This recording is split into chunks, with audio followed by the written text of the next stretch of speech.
Hello guys, and welcome back to Cobalt. Oh, oh. Oh man. At first I thought that intro was cringe, but now I'm having fun with it.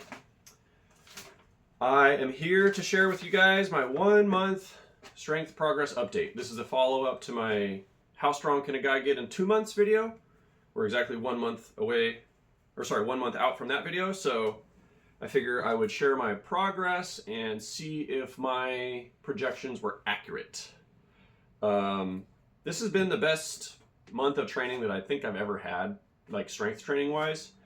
A lot of the stars have aligned for me where it's just feeling really right for me to be intensely focused on arm wrestling and lifting. It's been helping me with my diabetes management. It's been just helping me with my mental health. It's been really good.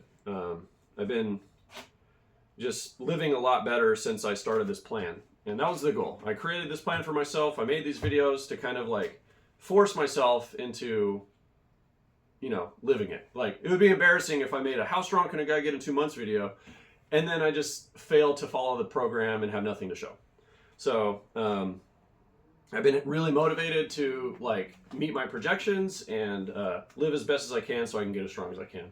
So I've been, like just trying to be really like every day meeting my basic checkpoints of like enough water, enough protein, enough food, taking my creatine every day, making sure I get good sleep every day. Like, I've just been hitting all of the basics really well, doing a better job with all that than I have in a long time.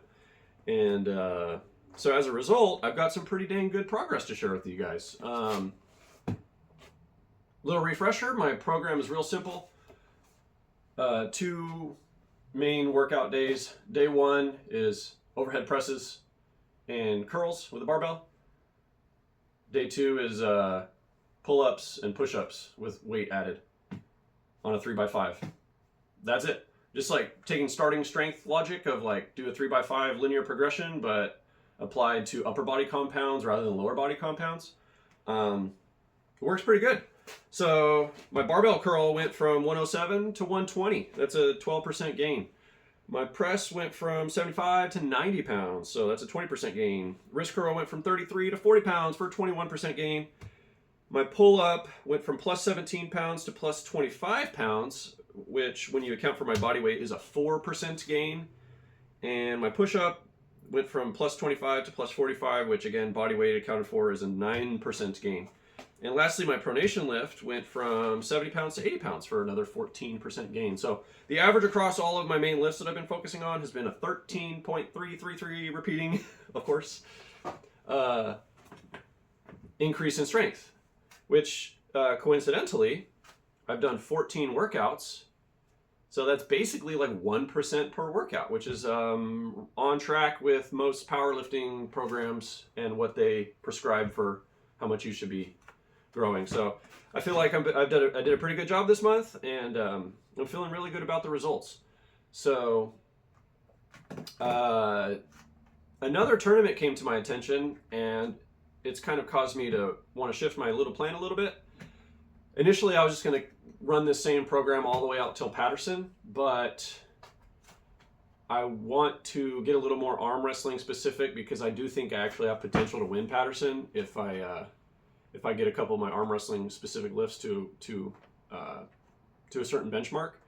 So I'm going to be shifting from this like 3x5 compound style into more of like a Devin Larratt style, like heavy static singles on arm wrestling specifics.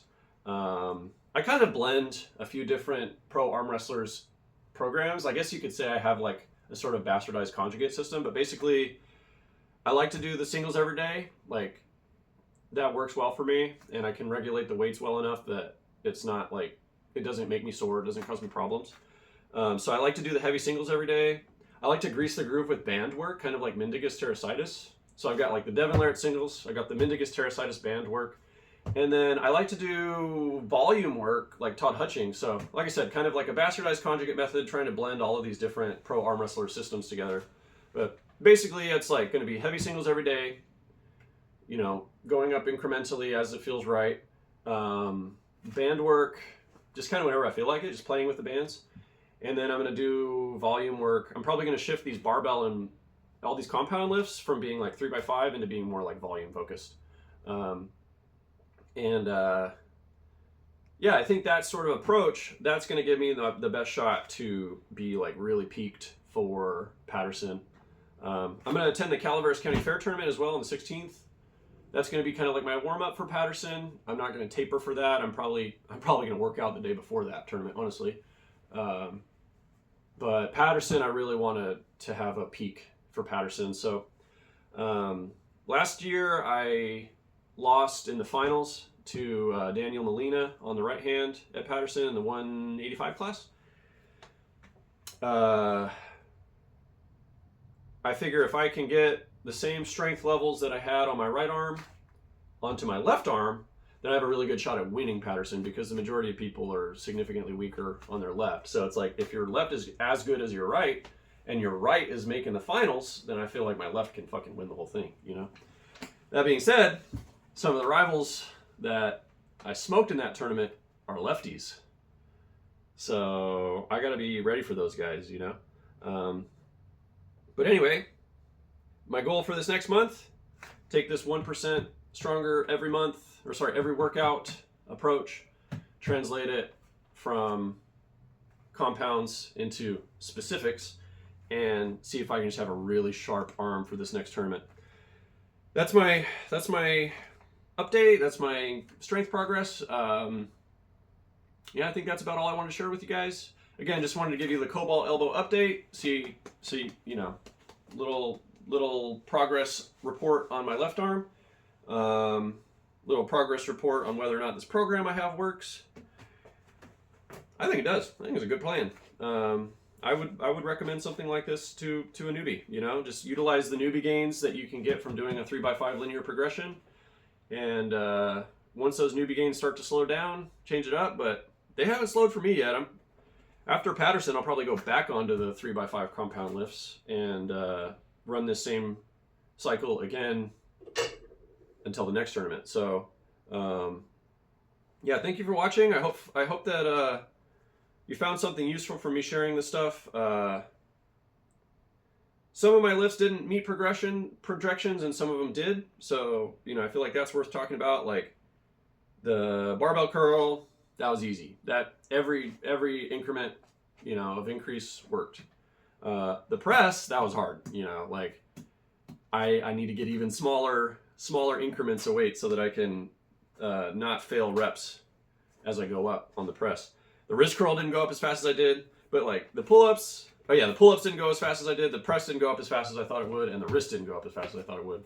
So that's worth noting. But the push-up, the weighted push-up, that grew faster than expectation, and so did the barbell curl. So, you know, I think I still have some room to kind of tweak my rate of weight increase. Like, I think using the same fixed number of increase doesn't work, because, like, for example, making a 2.5 pound jump on my wrist curl compared to making a 2.5 pound jump on my barbell curl, it's like 2.5 pound jump on the wrist curl is huge. That's like 10%, whereas 2.5 pound jump on the barbell curl is like 1% or 2%. So I'll need to dial those numbers in a little bit better, but ultimately I do think that this program, just a simple 3x5 with upper body compound lifts, I would recommend it to beginner arm wrestlers who are in a similar boat as me, as being like newbies, novices on the strength standards, and just needing to build up some fundamental arm power. Doing something like this is a great idea. Definitely would recommend. Just do a 3x5 plan with, you know, protagonist and antagonist upper body compound lifts and linearly progress. Definitely would recommend that to anybody who's like, man, I'm just weak and I need to get stronger. Like, it's pretty simple, actually. These workouts were easy. They only took about 45 minutes. The work is more in the recovery side of things, of like I said, hitting all the diet and sleep and nutritional checkpoints. So, yeah, that's my update. That's my system update. That's where I'm headed next. Thanks for watching. If you care about this stuff, I appreciate it, because, like, I'm really making these videos for me. Like, I watch my own videos like a vain narcissist. I go and like, oh, look at what I said. But I like to reflect back on the stuff that I've said and try to correct myself and update my thinking. And so these videos are really for me. If you've made it this far and you've appreciated the content, thank you.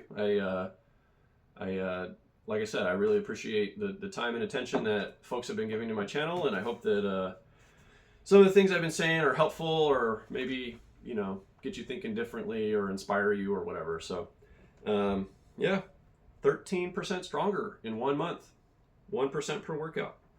I'm quite proud of myself. I hope to see you guys at the next tournament.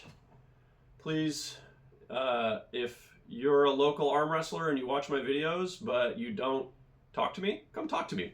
I'd love to meet the faces behind the names who have been commenting on my channel and stuff. Like, I know some of you guys are local, but I don't exactly know who you are next to your YouTube name, you know? So, yeah, if you've been watching my videos and we haven't met yet, come and introduce yourself for the next tournament. I'd love to meet you. Yeah. Cobalt elbow update complete. See you guys next time. Have a great day.